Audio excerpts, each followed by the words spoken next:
Coming up, an inflation surprise pushes out interest rate expectations for cuts, and the Australian dollar rises as a result. Details next.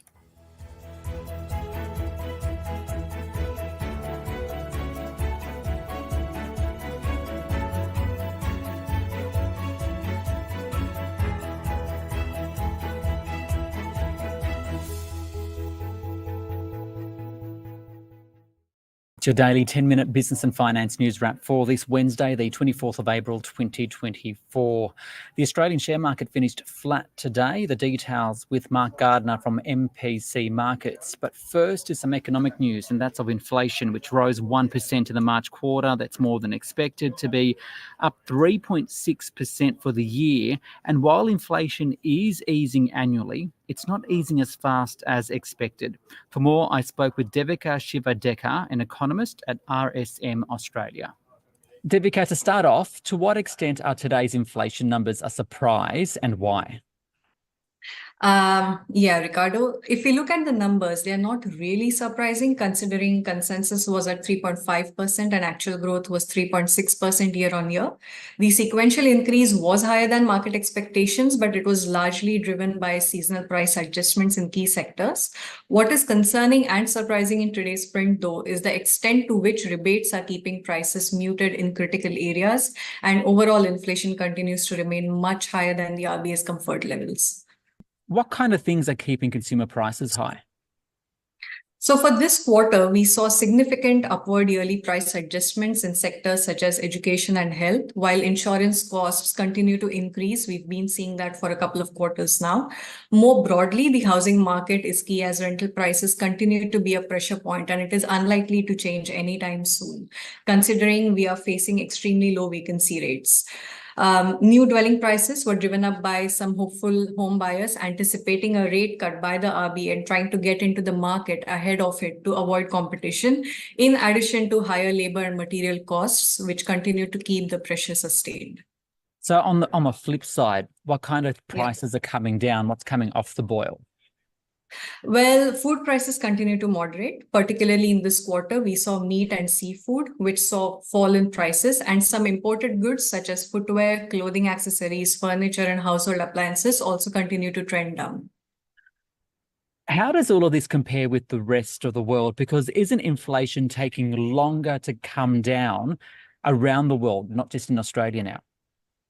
You're right, but what makes us different, or rather what we are also facing, are two key domestic events in the months ahead that risk stoking inflation higher for us. Number one is the federal budget, which is likely to be quite stimulatory considering the government seeks to support struggling households, and tax cuts, which in principle will increase income significantly for low-income earners who have traditionally been spenders rather than savers. So finally, what are the implications for interest rates as a result of this? Well, there's no doubt that the rate cuts are looking increasingly likely to be pushed further out now.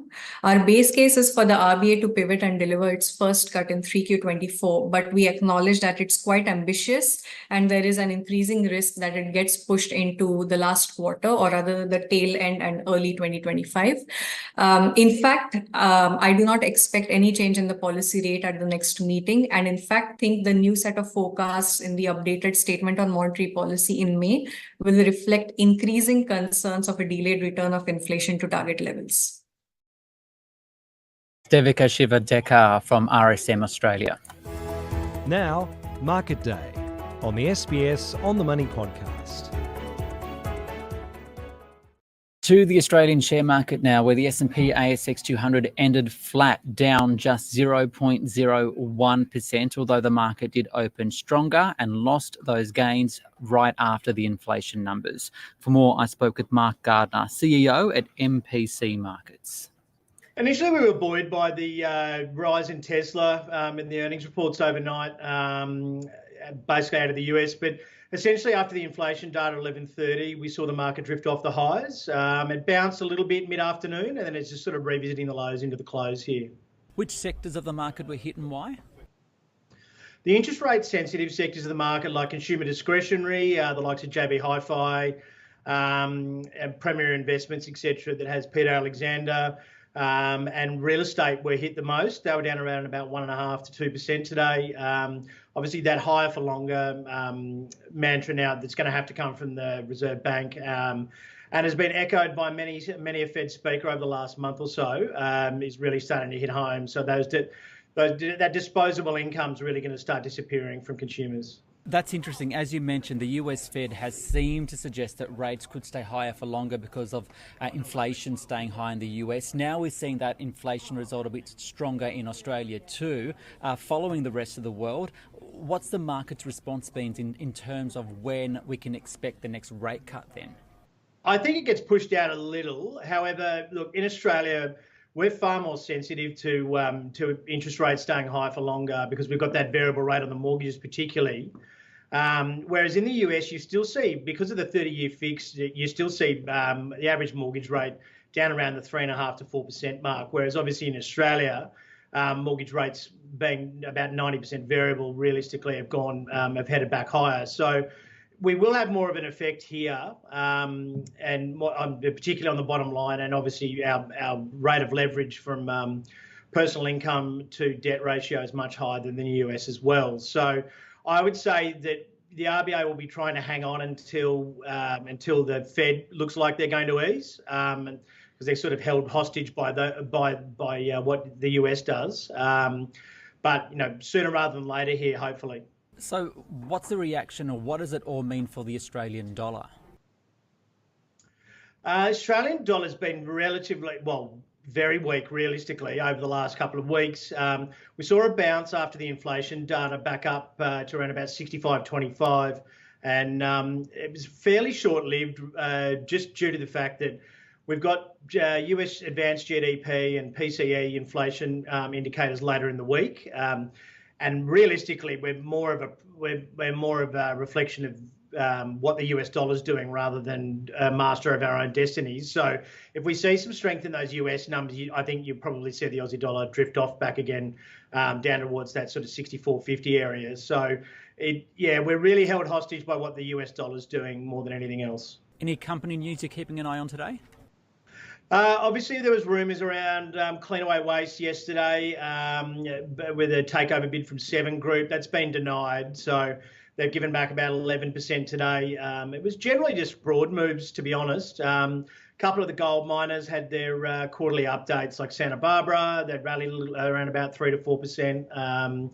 And Mineral Resources, I believe, and Fortescue both had slight misses on production and were down a couple of % as well. So, but nothing particularly major. Nick Scali also announced that acquisition of Fab Furniture in the UK in a fairly complicated sort of debt and refurbishment deal overall, which is going to cost them around about 50 odd million. So, which is a pretty big sort of departure from their founder-led Australian, Australian-based business.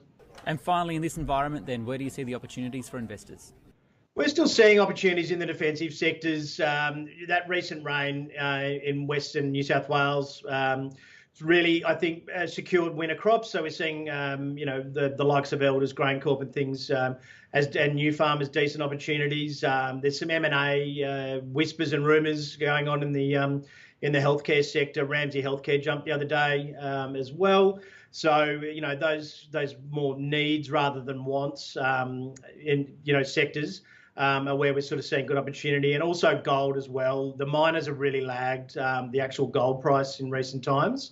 And that divergence is at sort of around about a decade wide. So I think we'll probably start to see those, those miners play a little bit of catch up, and the gold price as well will be supported by, the fiscal discipline from the US government in an election year, and, obviously the continued Middle East tensions as well.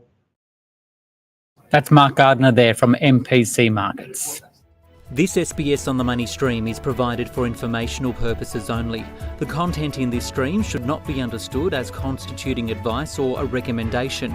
It is not personal advice, and it does not consider your personal circumstances or objectives. You should contact a licensed professional before making any financial decision.